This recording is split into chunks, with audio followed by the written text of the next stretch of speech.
Hello, my name is Sandra Muller, and I wanted to explain to you a little bit how I channel the Council of AR. So, as a shamanic practitioner, I have been studying and practicing core shamanism from the lineage of Michael Harner, a great anthropologist who spent his whole life studying the modalities that shamans have used and the ancestral modalities for healing. So, I study and I practice core shamanism. It is a beautiful way to learn how to access the inner world that we all have. In my case, it has even given me the privilege to channel, live channel, or trans channel the Council of AR. They are a group of compassionate helping spirits that work with me shamanically. So it is a council, a group of compassionate, helping spirits. So the purpose of this work is not to have an experience, it is to bring help and healing to this reality. By going into a shamanic trance with the help of the drum, we can bring back into our lives, into this reality, we can bring back the help and the healing. And in my case, I'm lucky enough to be able to bring back these beautiful messages that the Council of AR wants to give us. So I will do a live trance channeling session right now, and I will just go inside in the way that I know how to, with the help of the drum that I don't really need anymore in order to get myself in a state of trance channeling, because my brain is already set up for that. So I have been practicing this morning before this session to get myself ready and started. So here we go. Let's see what the Council of AR wants to give us as messages, as inspiration, as help and healing.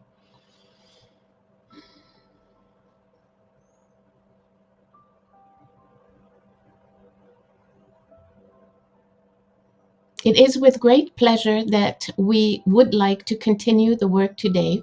We have recently spoken about that the explanation that the universe always has your back, and that healing modalities are important for human beings to embark on during their lives.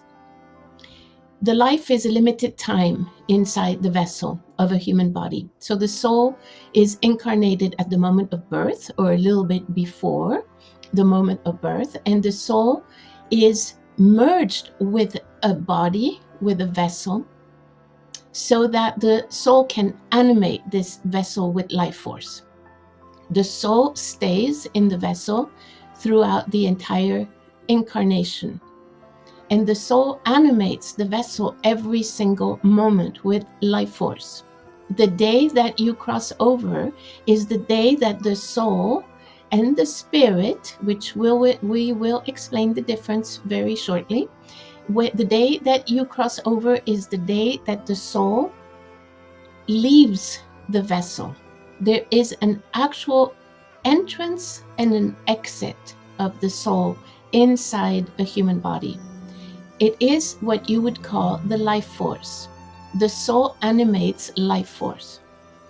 So you have a limited time on planet Earth in this beautiful paradise to work on yourself with the opportunity that the soul has to incarnate in a living being, in a living body, in a living vessel that is a kind of a computer that works by itself with the help of the piezoelectricity of silicon dioxide inside the crust of the planet Earth, which is quartz. The most abundant mineral on Earth gives the piezoelectricity for the heart to beat, giving you life force. You see, there's a lot of magic. There's a lot of consciousness in creation. Planet Earth is not confused. The creation that you call God, that we prefer to call the universal creative intelligence, creating life force every single moment. We prefer that name, although God is okay if you prefer to visualize that there is an entity with more power than you have orchestrating this beautiful adventure. It is important, and we will try to explain that what you call God is the actual life force that exists within yourself, giving you this animation of the soul inside your vessel.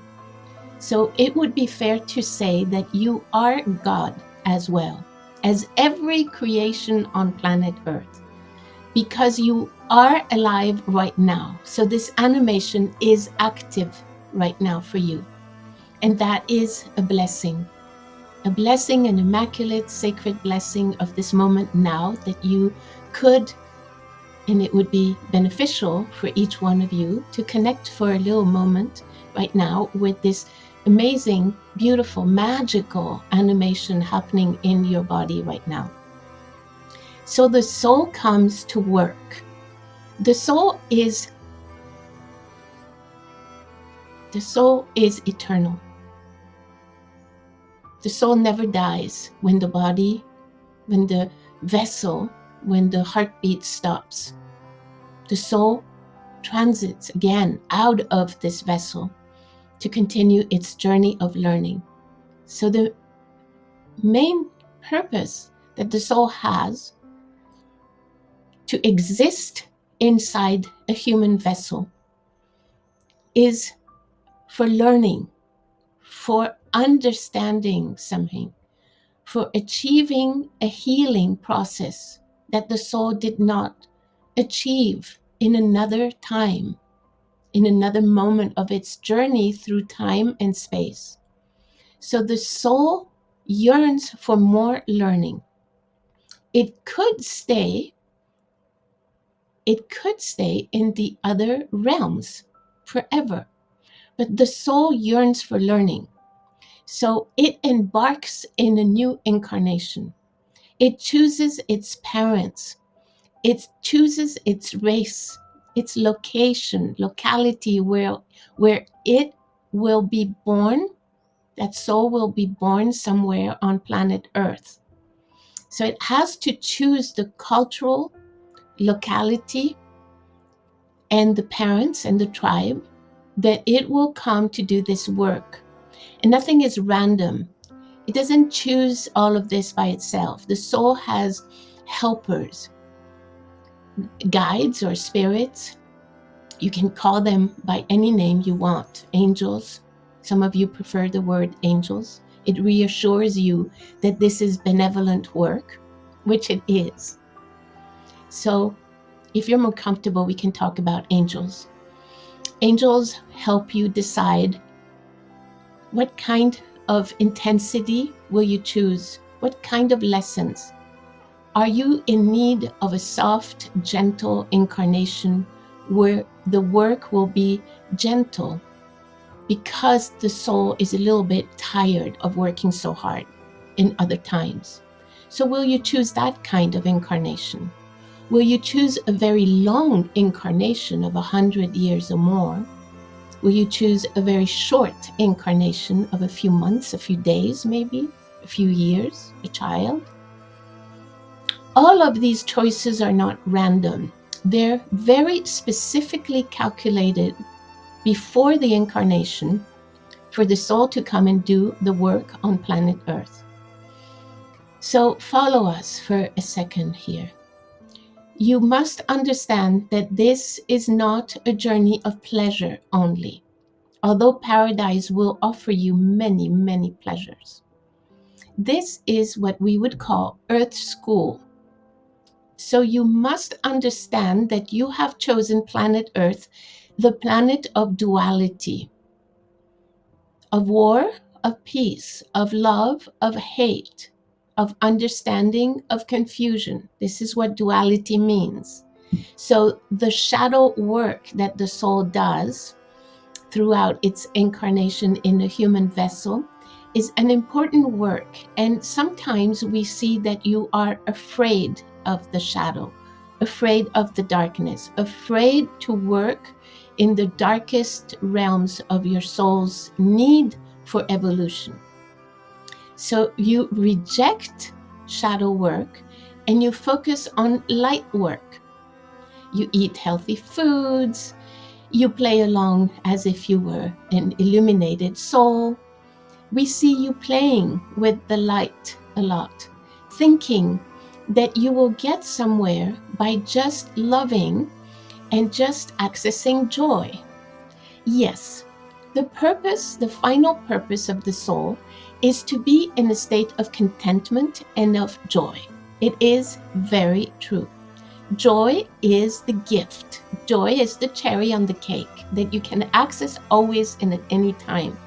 It is the healing for the soul. It is where the nectar happens.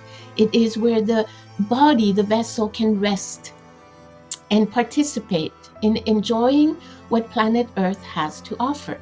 So joy is always available. But you cannot come to planet Earth, the planet of duality, and expect to have 100% joy and to live in a 100% peaceful area. You cannot expect that. It is like expecting to have the taste of a lemon when you eat an apple. You cannot expect something that is unrealistic.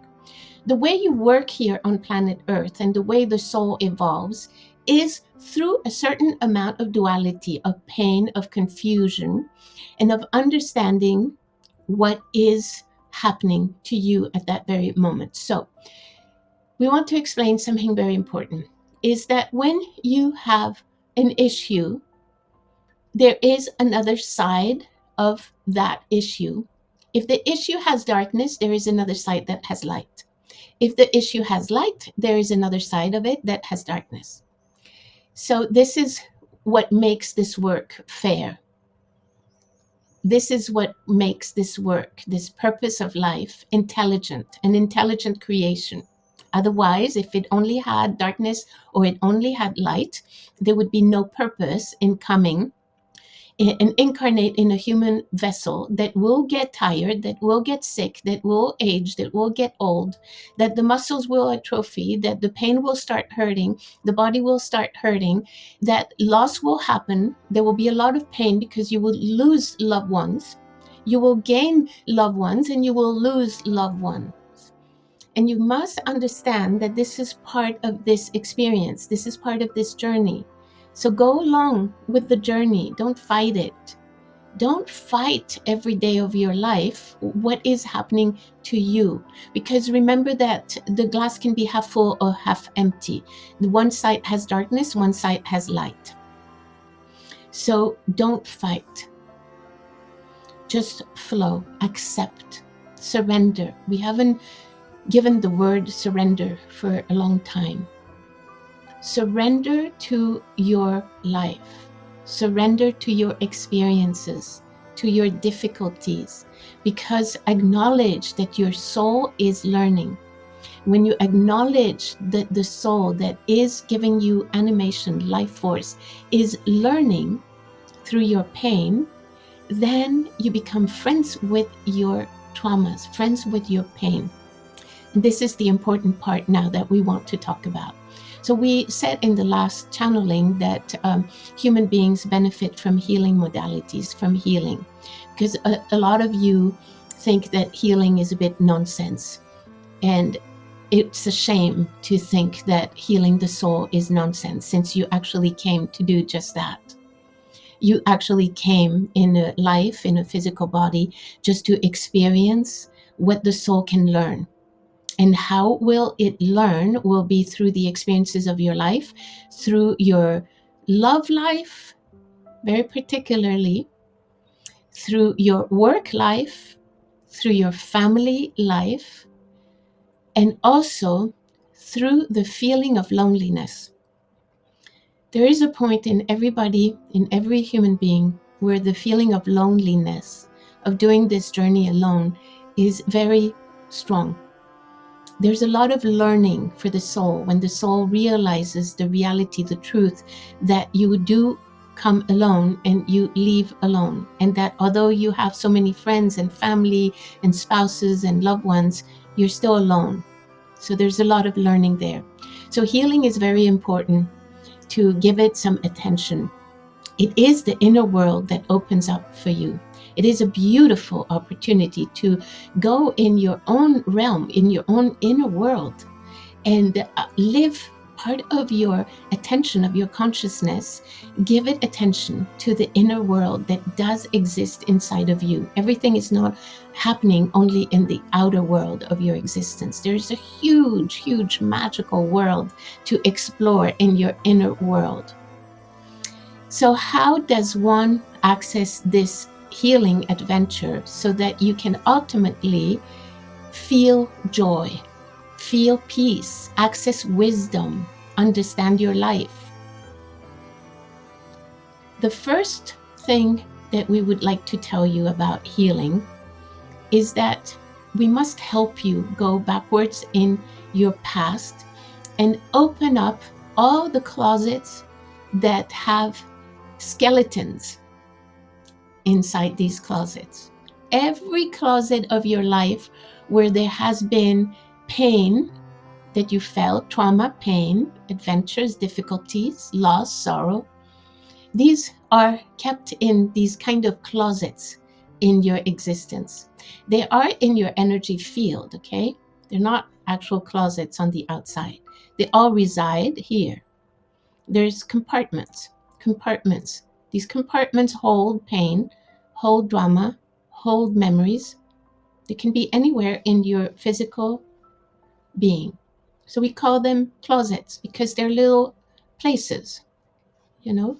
And they all hold little skeletons or big skeletons, stories that you decided to shut, to leave behind, thinking that that skeleton will deactivate itself, that that rotten part of you that rots to become a skeleton will miraculously leave. Okay, so it doesn't leave. That's the bad news. It doesn't leave until, and this is the important thing, until you heal it, until you go back, you open that closet, you open that door, you bring out the skeleton, you face the skeleton, your sadness, your trauma, your childhood trauma, whatever it is, the abandonment. You can name all of them. You can write the story of each one of them, a little short story, a little short story that places all yourself. It's for yourself. It's like a map of your life. So you can write them, you can paint them if you prefer. And so you start opening up each one of them. And now is the important part. Once you open it up and the skeleton comes out, now you have to access healing. You have to access to heal that skeleton. How do you heal that? It is in the shape of a skeleton. It's already rotten. It is in the last bit of its reality. How do you disintegrate that skeleton into nothingness? Is by honoring it. By honoring the pain, by honoring your suffering, by making peace with that suffering, is when everything can start to dissolve. So why do we want you to make peace with that suffering? It is because if you go back to before you incarnated, you had given this incarnation a life theme. You had given a purpose for this incarnation. You had, with your angels, decided that in this lifetime, you will learn this, that, and the above. Maybe one choice, maybe two, maybe 10 missions for this incarnation. If you're very adventurous, maybe you took on 20 things, journeys, experiences that you were going to heal for your soul. So, if you were abused by a parent, a stepfather, an uncle, you're a woman, a young girl, you're sexually abused, maybe you're raped, unfortunately. So if that is one of your skeletons in the closet, okay, acknowledge it with compassion. It happened. It was very painful. it happened. You survived it. Okay? So now honor it, because that is part of who you are today. Do you understand? When you look at yourself in the mirror today, who do you encounter? Who do you see? You see your biography. You see who you are today, that includes all of these experiences. If you see a strong woman that has clarity, that has love, that is a loving mother, that is a loving wife, that is a loving friend, you are the biography of everything that happened to you, that has made you who you are today. And since you want to create this honoring for your soul today, this is what self-love is all about. To love yourself completely, to love each part of you. So if you are able to honor that your soul had anticipated this terrible drama in your life, so that you could one day become a psychiatrist or psychologist or therapist that will embark in helping other women that were sexually abused, then you realize that the ones who hurt you when you were a young woman, that those souls were interlinked with your journey. They were placed there not randomly. They had to take on, to portray this terrible action, not as a gift, but as part of loving you, believe it or not. If your father sexually abused you, it was not because that soul did not love you. It was because that soul one day said, I will do the job. I will help that soul become so powerful in its early years of adulthood that I will portray the horrible father coming to molest her. I am willing, because as a soul, there's so much love, unconditional love. And if my daughter, the soul that will one day become my daughter, if that daughter needs that to advance her soul, to become powerful, to learn about self-love and self-honoring, I am willing. Do you understand? That the souls don't hate. The souls love. The soul in its state of purity has unconditional love. But then it has to come in a vessel, in a human body, and portray various experiences. Some are good, some are bad to society. You see, of course, a criminal is bad in the society's eye. And of course, Mother Teresa or a saint is good in the society's eyes. But this is what you see in this reality. This is not the truth. The truth is that every single soul is pure, immaculate, and divine. And every single soul has that potential, but every single soul has to come and incarnate and experience different experiences. That's how it's done. You're not going to come and change the laws of the universe. There's a point where you have to surrender and understand that the universe is made in a way for a purpose. Otherwise, there would be no existence. The purpose is to evolve your soul while you incarnate on planet Earth. If there was not that, there would be no creation. There would be no planets, no universe. Or there would be something else happening. But the fact is that you're living in 2025 in a very difficult year for planet Earth, where so much is at stake, and you must wake up and leave your sadness behind and leave your traumas behind. So, and enjoy what is left of this incarnation. So to do that, we urge you to go backwards and to look at every one of your closets where these skeletons are still there, and work with each one of them. We offer you this kind of healing. We offer it. You can do it in a personal way with Sandra. She's trained by us to do this work. It will take you to be courageous, because it will have you opening every single closet of your life, the ones you have a huge lock on. It will also make you be so courageous that you can look at what part of your life is only activated by your ego and what part of your life is activated by your heart, and to discern from the two.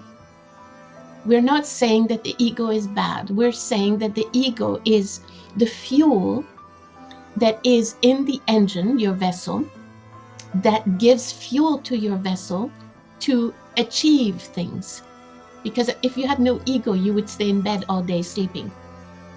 So the ego helps you to get out there and say, I'm going to do this, because doing something is part of the experience. I'm going to call this person. I'm going to meet this person. I'm going to marry this person. I'm going to whatever you want to do, because that is done by the ego. You have to have interrelations with human beings to come here and work. You can't live in an island and do a lot of work by yourself with never ever encountering another human being. So this is also difficult because some of you are like little ostriches and you hide your heads underground immediately when the ground starts shaking a little bit. So the ego is good. The ego is good, but it cannot control you. It is good, but you have to keep it on a leash. If you are the ones who has the leash on and the ego takes you everywhere it wants, then we have a problem. But if you are the powerful one in charge of your life and you notice that you do have an ego and you put a long leash on it and you control that ego, then we're okay. And you use the ego for your advantage to pull you to achieve things. Achieve things, you're thinking of money. We're thinking of experiences, okay? We're not here to tell you that if you achieve a lot in your professional lives, your soul is more wise than others. Maybe yes, because you learned a lot, because if you achieved a lot, you probably went through a lot of painful experiences. It didn't come like that just in a blink, you know? So if you are a very wealthy human being, can we consider that you have a lot of closets to open because you have a lot of stories to have been able to get to where you are. If you are embarked in a simpler life, because this simpler life was what you needed, kind of a little holiday for the soul, you might have fewer closets to open. Because the soul does not always come and incarnate in very intense lives to achieve a lot of experiences, a lot of learning, because the soul gets tired. And so the soul needs some rest time in between really challenging times. So the soul is able to embark in either very short lives, like a baby that just comes to show love to her parents or his parents, a baby that just is born and suddenly, passes. It just had a very short purpose to teach these adults what unconditional love from the smile of a baby is like. And then it goes back. It might take on another incarnation soon that will be an incarnation where that soul will achieve more. But that is a big achievement for a soul. To come and teach unconditional love to two human beings, two parents, to maybe a single parent, is a very, very big thing. You see, everything that you do is a very, very big thing. There's not small or big. There's rest time and there's intense time. Have you noticed when everything is going well in your life, you wait a little bit and everything will be terrible? Because you're living in the planet of duality. When you think that moving to a new place will remove all your problems, just wait a little bit. You move, you settle down, your problems come back. So these closets, let's go back to these closets. You can access them through various healing modalities. Therapy, for instance, could be very good. Shamanic work is very good because there is a reason why we love shamanic work, because the therapist is not embarked as that mortal incarnated in a body that studied a lot, that learned a lot, and that can give you the right things to understand through the books, through the self-knowledge. So that therapist is still immortal. It still has an agenda. See, that's the difference. When you work with the helping spirits, with the powerful ones, the powers, You see, the powers. They're called powers because they have power. Some of them, not all spirits have power. Not all spirits are benevolent. Choose rightly. But when you work with that compassionate, creative intelligence, it is there for your highest good and only for your highest good. It knows all your life. It knows all your stories. It knows all your past. It knows your future. You see, that intelligence that you call God, that creative intelligence, that universal creative intelligence knows you inside out. That's why when the shaman is able to connect with that incredible, magical life force of intelligence, of universal creative intelligence, and it can go to retrieve information for you and bring it back into this reality. It has no agenda aligned with it. It is pure. It is in its purest form. It is in its most powerful form. That's why human beings have always been shamans. That word is just a word, but it means what it really means is a person who is dedicated to go into another realm where there's higher consciousness and bring back that help and healing. So we have said enough for today. We thank you. Think about it. Discern your life. Discern everything that you do today. Go back to the heart if you're unsure of your next footsteps. Go back into breathing. Go back into asking help. Go back into your heart. It will come slowly. The help and the healing will come. If you are interested in it, if you're asking for help and healing, we assure you that it will come your way. But in order to come your way, you must unscrew this one, the monkey brain. Try to unscrew it. Send it flying to the nearest ocean. Tell it, bye. I know you know your way back in me, so I'm not worried to let you go, but give me a little break. Give me a little break today and allow me to be in my heart today. Allow me. This is my petition for today. Allow me to live this day in my heart. Allow me to be a human being that connects to my heart today. That is sacred.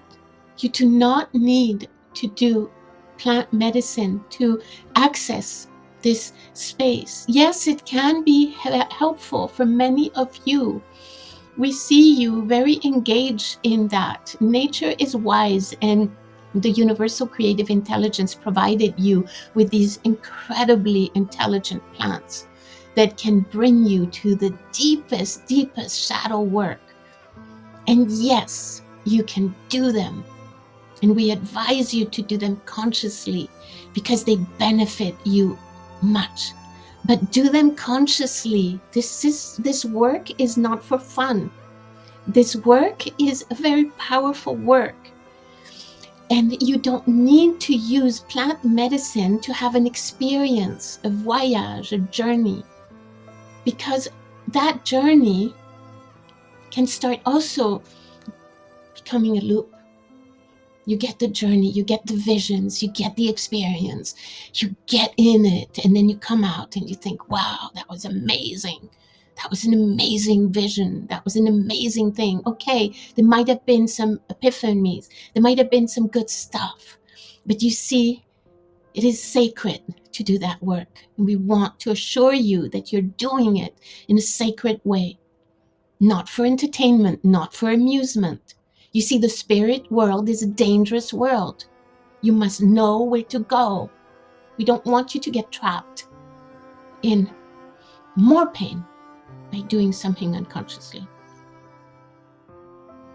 Do it through the wise ones, the ones who know, the ones who were given that task to be the shamans, to be the ayahuasqueros. Do it through them. They have power. That soul incarnated in a vessel knows how to do that work. Okay, do it through them. No other way. No parties. No unconscious stuff. It will not be good for you. It will not be advantageous. Your life is to access consciousness, not more pain. The spirit world, we want to explain you, not all spirits have power, okay? Not all spirits are benevolent spirits. Not all spirits come linked with the universal creative intelligence. There's a lot of spirits around you, everywhere on planet Earth, that are souls that were not able to detach from their vessel and continue their journey of souls. They're still lingering. They're creating a lot of pain. That is part of their journey. That is part of their karma, but it doesn't need to be part of yours. We will say more about this in another time. So today we want to reassure you that healing modalities, some of them are very beneficial for you.